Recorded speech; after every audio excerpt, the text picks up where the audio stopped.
My name is Joel, and I've been working as a delivery driver for years. You get used to rough neighborhoods, odd hours, and strange customers. You learn to push fear aside. But there was one night a couple of months ago that I still can't fully make sense of, an experience that left me with a lingering unease I can't shake.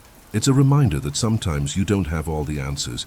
It was my last delivery of the night, well past midnight, and I was ready to head home. But then an unexpected order came in. Just let it go, it's late, I thought. Yet for some reason I accepted it.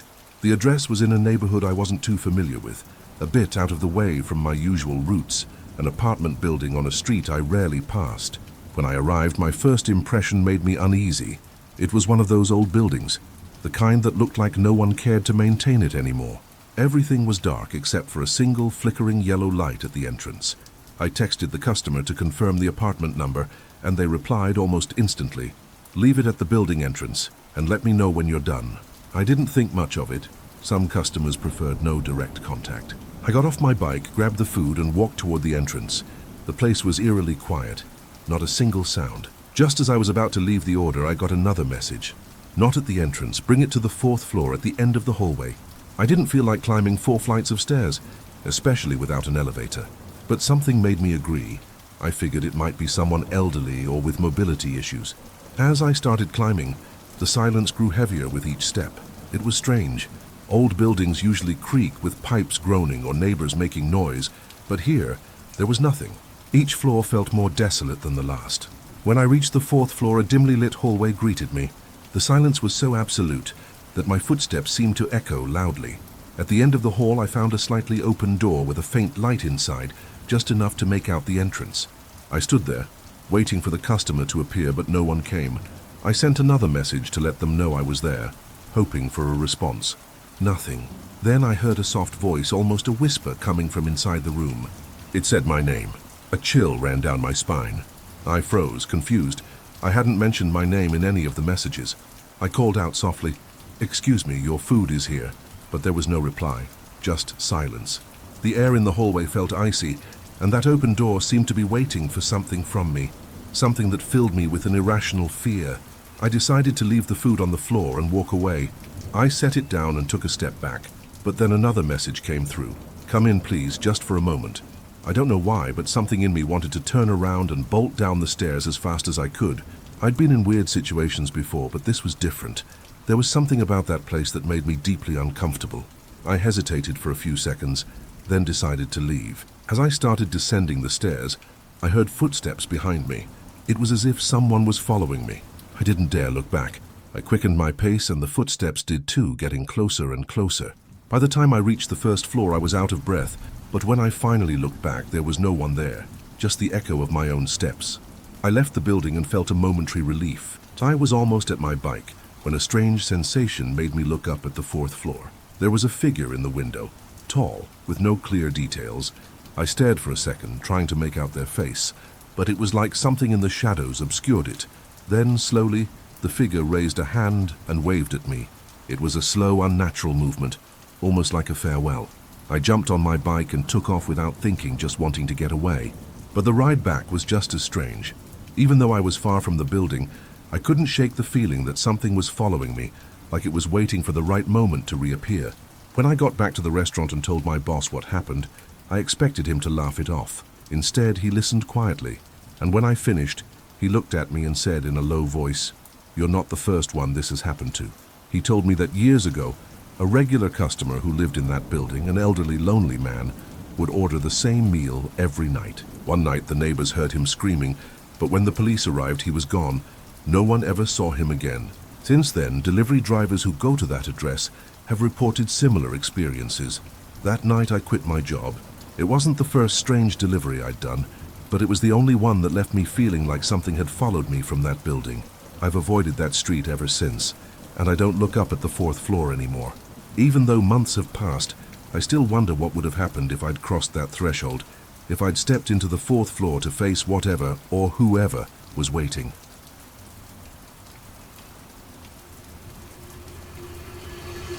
I was never one to believe in strange things or ghost stories, but what happened to me one night changed my perspective a bit.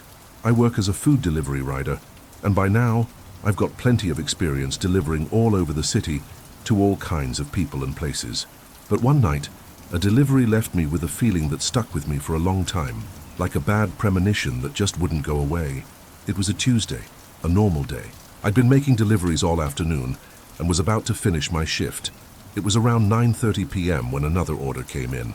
The address was in the city center, just a couple of blocks from where I was, so I didn't hesitate to accept it.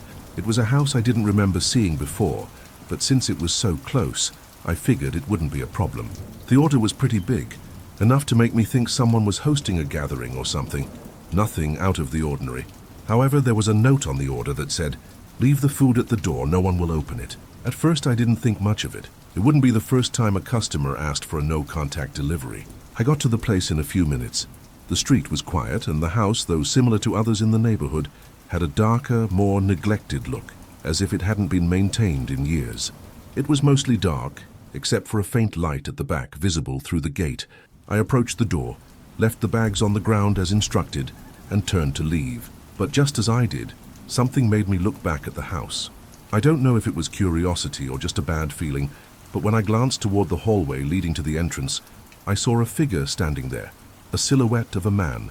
He was far back, and I couldn't make out his face, but someone was clearly there, motionless, as if waiting or watching. I thought it might be the owner or someone who lived there, but if that was the case, why hadn't they said anything? I stared for a second longer, but something felt off. I got back on my bike and left quickly. The next day during my shift, I got a notification from the restaurant. The customer had called to complain that their order never arrived. I was sure I'd left it at the door, but I decided to call the registered number to confirm. The weird part was that the call never went through. It was as if the number didn't exist, just an empty tone like a dead line. That left me uneasy. To make sure I hadn't made a mistake, I decided to go back to the house during my free time and see if anyone would answer. I arrived, rang the doorbell several times, but no one came. The door remained closed, and no matter how much I insisted, there was no response. I felt a bit silly for pushing so hard, so I eventually walked away and let it go. However, that night something kept nagging at me. I couldn't stop thinking about the silhouette I'd seen. To me it had been so clear yet so strange. I decided to talk to a couple of friends about it, and one of them, after hearing my story, told me that the house had a reputation for being abandoned. According to him, no one had lived there in years, and the last time someone had moved in, they left almost immediately. Apparently, several neighbors considered it a bad house. That same week, I got another delivery for the same address. This time it was a small order, a couple of drinks and some food. I remembered what I'd heard and wanted to refuse, but it was my job. I took the order and went back to that street. The house was in the same state, dark, quiet, and giving me the creeps. I left the bag of food at the door, and as I turned to leave, I heard a faint sound, like a soft thud, coming from inside. My heart started racing, and for a moment, I convinced myself it was just my imagination. But then I heard something else, a faint whisper, barely audible, as if someone was talking. Curiosity got the better of me, and I leaned in to listen more closely. I couldn't make out what was being said, but the murmurs seemed to come from deep inside, like multiple voices blending together. I decided not to stay a second longer and left, feeling more and more uncomfortable. A couple of days later, I started looking into the house. There wasn't much clear information about who owned it, and some neighbors I spoke to told me they sometimes saw lights on and shadows moving inside, even though everyone claimed it was abandoned. After that night, I never received another delivery for that address, which left me with even more questions. I started to wonder if someone had realized something wasn't right, or if the order had been placed by someone who didn't want anyone else to know. The worst part came later. During one of my deliveries in that area, an older man called out to me from his window. He asked if I was the same delivery guy who had left food at that house. When I said yes, he made the sign of the cross and told me that a long time ago, someone had found remains on that property, like sacrificed animals or something similar. Apparently, years ago, people had tried to perform rituals there, and since then, the house had been marked, as he put it. When I told him about the figure I'd seen, he looked at me seriously and said, "That house isn't empty, it's never been empty." Since then, every time I pass near that place, I'm overcome with a sense of unease. Something stayed with me like a mark or a bad feeling. I don't have proof, but that night, something or someone was inside. I avoid going near it now. I don't know if the delivery was meant for someone else, or if something was playing with me. But one thing's for sure, I'll never forget that silhouette in the darkness.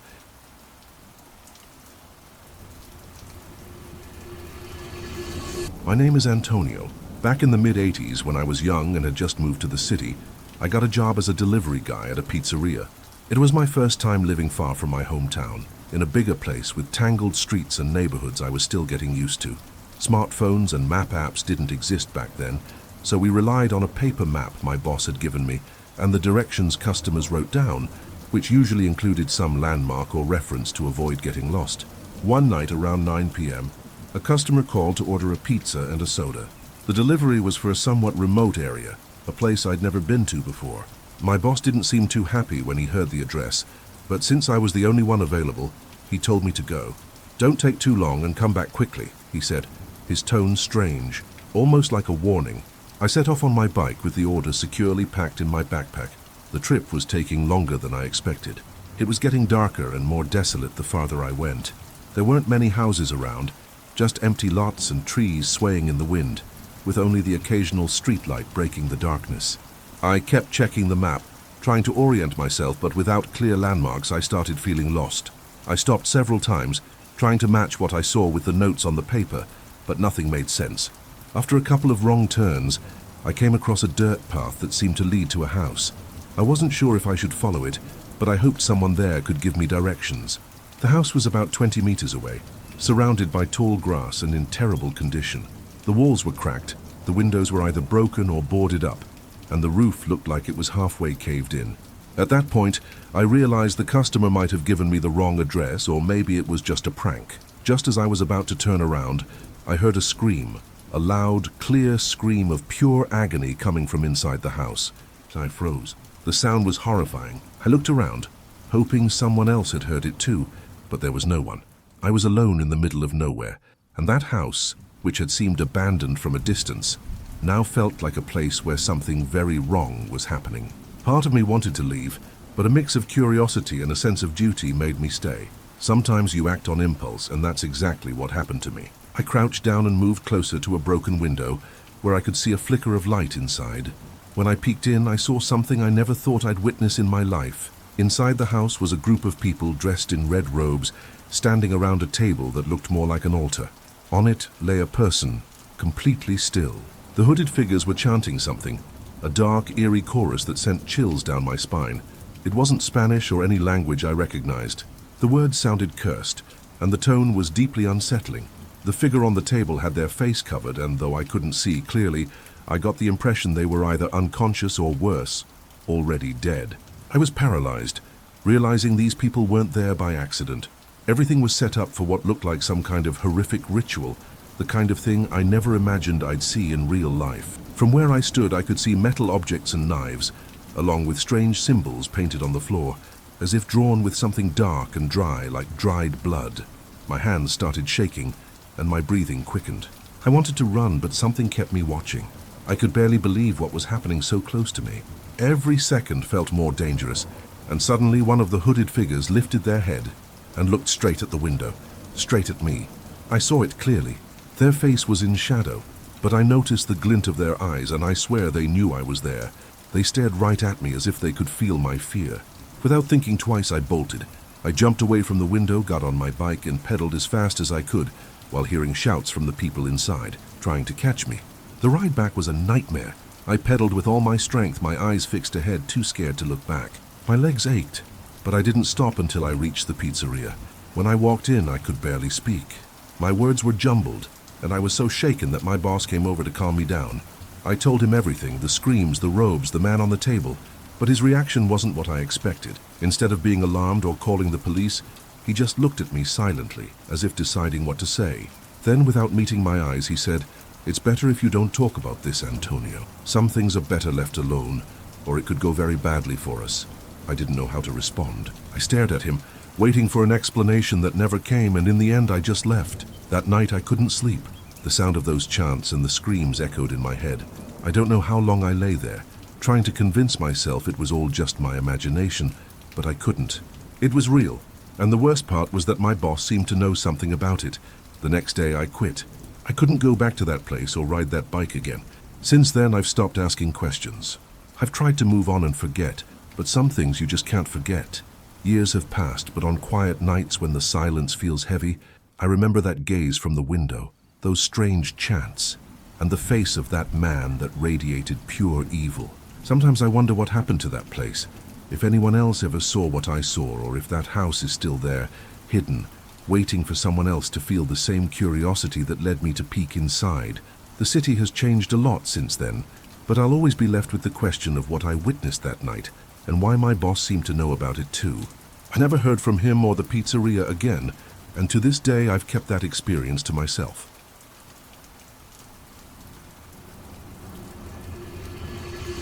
My name is Oscar, and what I'm about to share is something that left a lasting mark on me. It's the reason why, even though I still work as a delivery driver, I no longer accept orders for that building or any other place that reminds me of it. It was a quiet night, one of those where the job of delivering feels almost automatic. I remember it was already late, around 11:16 p.m., and I was wrapping up my shift with the last few deliveries before heading home, exhausted. I accepted what seemed like a simple order, just a few blocks away from where I was. It was for the Flores apartment building, an old structure right in the city center. I don't usually pay much attention to the aesthetics of places, but from the moment I arrived, something about that building felt off. The lights flickered, the hallways were damp, and there was a lingering smell of old, accumulated things. When I got there, the customer was already waiting at the door, an elderly man with dark glasses and clothes that seemed out of another era. His appearance was strange, but I've learned not to judge in this job. You meet all kinds of people. He greeted me with a nervous smile, paid for the food, and just as I handed it to him, he asked me for a favor. "Young man, could you take a box up to apartment 305? It's nothing complicated, and of course I'll give you a good tip." He showed me a small old cardboard box with no labels or anything to indicate what was inside. I hesitated for a moment, but the generous tip convinced me. I agreed, and the man thanked me with a shaky voice, adding a warning that would later stick with me. "Don't open the box, just leave it on the table and leave immediately." I headed up the stairs to the 3rd floor. With each step the air felt heavier, and even though the building seemed almost empty, there was an oppressive atmosphere, as if the walls themselves were hiding something. When I reached apartment 305, I knocked a couple of times, but no one answered. I was about to leave the box on the floor when I heard a faint, muffled voice telling me to come in. The door was slightly ajar, as if left open on purpose. I froze for a few seconds, but the desire to finish the task quickly pushed me forward. I opened the door and stepped inside. The apartment was almost empty, with just a few pieces of furniture covered in dust and an old TV turned on but with no signal. Just white noise and static filling the room, making me feel even more uneasy. I walked over to the living room table and was about to place the box down when I heard the voice again, warning me. I couldn't shake the feeling that something was deeply wrong there. Still, I left the box on the table and turned to leave as quickly as possible. As I walked toward the door, my eyes accidentally caught sight of a small side table. There was a framed photograph on it, and what I saw sent a chill down my spine. It was the same man who had greeted me at the entrance, but in the photo, he was with a group of people who all had somber expressions. They were dressed in old-fashioned clothing, as if the photo was from another era. Recognizing his face, I felt a cold shiver run through me. His expression in the photo was different, almost empty. I tried to look away, but something about that image unsettled me. When I finally left the apartment, I practically ran down the stairs. On my way out, I ran into the building's caretaker, a man in his 50s whom I had exchanged a few words with earlier. Not knowing what else to say, I mentioned the strange encounter with the man at the entrance and brought up apartment 305. As soon as I mentioned the number, his expression changed drastically. He looked at me seriously, with a mix of warning and pity in his eyes. "Young man, no one has lived in 305 for years. The last tenant was an elderly man who, well, he died a while ago under strange circumstances." I didn't know how to respond. How could he have died if I had just seen him at the entrance? I tried to make sense of it, but I couldn't understand what the caretaker was telling me. I decided not to dwell on it too much. I had completed the task, and all I wanted was to get out of there. When I got home, still feeling uneasy, I decided to look up information about the building and apartment 305, more out of curiosity than anything else. That's when I found an old news article about a fire that had occurred in that apartment years ago. It turned out that several people had died in that unit back in the 1980s, and one of the victims matched the description of the man who had asked me for the favor. The article mentioned that he was a reclusive person who rarely left his apartment and often asked neighbors for small favors, like picking up packages or moving boxes.